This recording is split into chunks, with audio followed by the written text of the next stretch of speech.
হরে Krishna, Radhe Radhe. অঙ্কিশ Radha Madhav creation চ্যানেলে আরও একটি নতুন ভিডিওতে আপনাদের সকলকে জানাই স্বাগত। বন্ধুরা, আমরা একটা কথা প্রায়ই অনেকের মুখে শুনে থাকি যে ঈশ্বর যা করেন তা মঙ্গলের জন্যই করেন। এই কথাটা কি আদৌ সত্যি? সত্যিই কি ভগবান যা কিছু করেন তা মঙ্গলের জন্যই করেন? আজকে সেই প্রশ্নের উত্তর খুঁজব একটি কাহিনীর মাধ্যমে। এক গ্রামে এক ব্যক্তি ছিলেন। তিনি ছিলেন ভগবান শ্রীকৃষ্ণের পরম ভক্ত।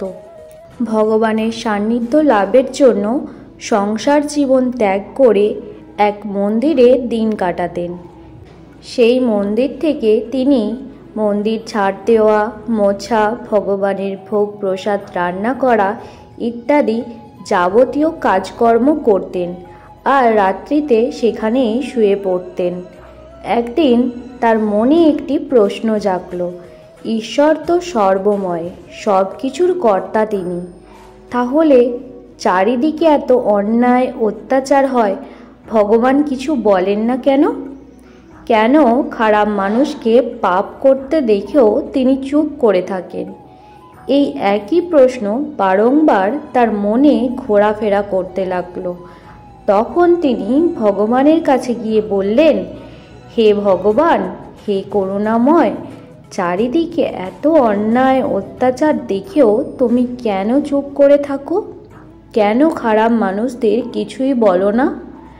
সবাই বলে তুমি যা করো ভালোর জন্যই করো, তাহলে খারাপ মানুষকে পাপ করতে দেখে তুমি কেন কিছু বলো না?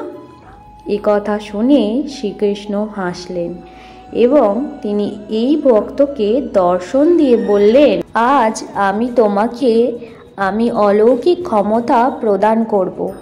সে ক্ষমতা বলে তুমি যা কিছু ঘটতে চলেছে তা আগে থেকেই দেখতে পাবে। তবে আমার একটা শর্ত আছে, যা কিছু ঘটবে তুমি তা চুপ করে দেখবে, নিজে থেকে কিছু করতে যাবে না। তাহলে তুমি বুঝতে পারবে খারাপ কিছু হতে দেখেও আমি কেন কিছু বলি না, যা হচ্ছে কেন তা হতে দেখি। সেই ভক্ত তাতে রাজি হয়ে গেলেন। তখন ভগবান শ্রীকৃষ্ণ তাকে অলৌকিক ক্ষমতা প্রদান করলেন। সেই মন্দিরেই একজন ভিক্ষুণী তার ছোট মেয়েকে নিয়ে ভিক্ষা করত, আর একজন ধনী ব্যবসায়ী প্রায় দিনই সেখানে ভগবানের দর্শনের জন্য আসতেন আর ওই ভিক্ষুণীকে কিছু অর্থ প্রদান করতেন।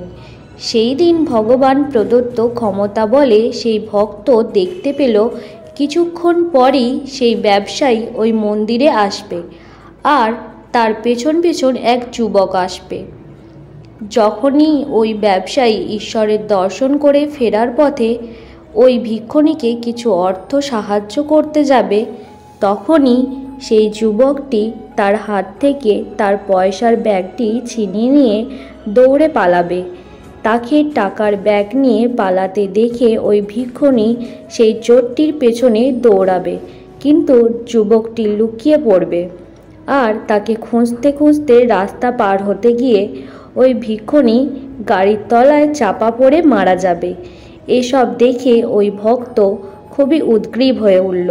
কিছুক্ষণ পর সে দেখতে পেল ওই ব্যবসায়ী মন্দিরের দিকে আসছে আর তার পেছনে সেই চোরটিও আসছে। তার মন চাইল ওই ব্যবসায়ীকে গিয়ে ওই চোরটির কথা সে বলে দেয়, কিন্তু শ্রীকৃষ্ণ তাকে নিষেধ করেছেন, তাই সে কিছু বলতে পারল না। একটু পরে সে দেখল ওই ব্যবসায়ী ঈশ্বরের দর্শন করছে। সে ভাবল এখনই তার পয়সার ব্যাগটি চুরি হয়ে যাবে, তাই সে ওই ব্যবসায়ীকে সব বলে দিতে চাইল, কিন্তু সে কিছু করতে পারল না। একটু পরে সত্যি সত্যি ওই ব্যবসায়ী ঈশ্বরের দর্শন করে ভিক্ষুণীকে পয়সা দিতে গেল। এবার ভক্ত দেখল সেই যুবকটি সেখানে আসছে, তাই সে দৌড়ে ব্যবসায়ীকে সাবধান করে দিতে যাবে ভাবছে, কিন্তু ভগবান শ্রীকৃষ্ণ তাকে বাধা দিলেন। এরপর সে দেখলে সত্যি সত্যি তার হাত থেকে পয়সার ব্যাগটি ছিনিয়ে নিয়ে চোরটি পালাচ্ছে আর তার পেছনে দৌড়াচ্ছে সেই ভিক্ষুণী। তখন সে ভগবান শ্রীকৃষ্ণকে বলল, আমি আর আপনার কথা শুনতে পারবো না, আপনাকে কিছু একটা করতেই হবে, আমাকে ক্ষমা করে দিন প্রভু। এই বলে সে ওই ভিক্ষুণীর পেছনে দৌড়ালো। আর যখনই একটি গাড়ি এসে তাকে চাপা দেবে সে তাকে বাঁচিয়ে নিল। সে আগে থেকে যেহেতু জানতো ওই চোরটি কোথায় লুকিয়ে আছে, তাই লোকজন নিয়ে সে তাকে ধরে ফেলল আর তাকে পুলিশের হাতে তুলে দিল। তখন সে শ্রীকৃষ্ণকে এসে বলল, ভগবান দেখুন, সব কিছু চুপ করে দাঁড়িয়ে থেকে সহ্য করা মোটেই ভালো নয়। আজকে আমি ওই ভিক্ষুণীকে প্রাণে বাঁচালাম, এতে তার ছোট্ট সন্তানটিও অনাথ হওয়ার হাত থেকে বেঁচে গেল আর ওই ব্যবসায়ীও তার টাকা ফিরে পেল।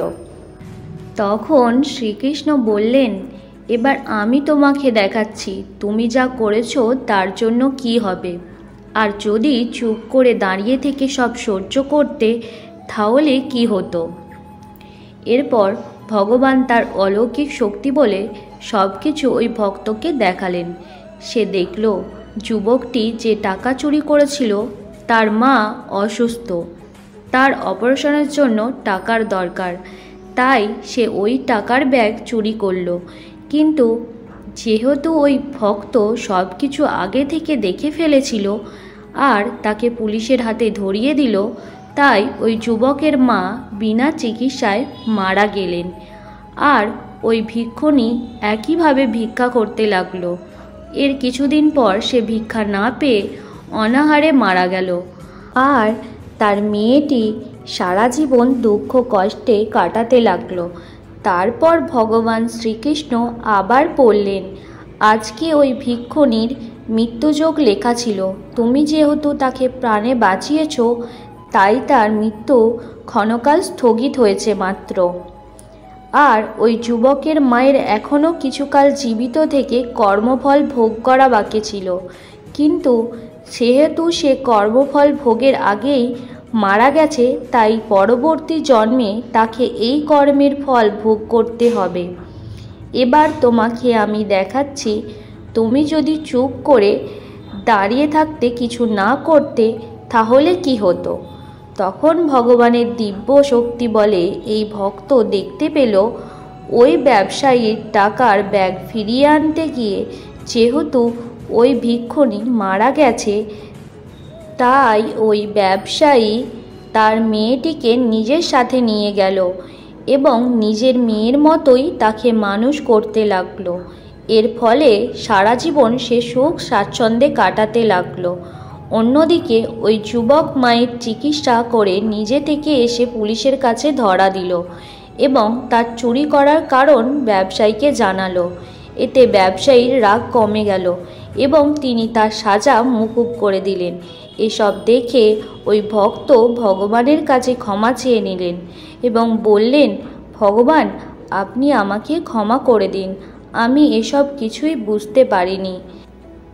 এবার আমি বুঝেছি কেন আপনি সব কিছু হতে দেখে চুপ করে থাকেন। আসলে মানুষ যেমন কর্ম করে তার সেই কর্মফল তাকে ভোগ করতেই হয়। মানুষের জীবনে যা কিছু ঘটে তা হলো তা কর্মেরই ফল, তার জন্য দায়ী সে নিজেই, অন্য কেউ নয়। কর্মফল ভোগের যে নিয়ম যুগ যুগ ধরে চলে আসছে তার ওপর হস্তক্ষেপ করার অর্থ হলো কর্মফল ভোগের এই চক্রকে ব্যাহত করা। এই চক্র ব্যাহত হলে সৃষ্টির সব কিছুই ওলটপালট হয়ে যাবে। হে ভগবান, আপনার লীলা বোঝার ক্ষমতা আমার পক্ষে কেন কারোর পক্ষেই সম্ভব নয়, আপনি আমাকে ক্ষমা করে দিন। বন্ধুরা, এই ছিল আজকের ভিডিওটি। কেমন লাগলো অবশ্যই জানাবেন। হরে কৃষ্ণ, রাধে রাধে।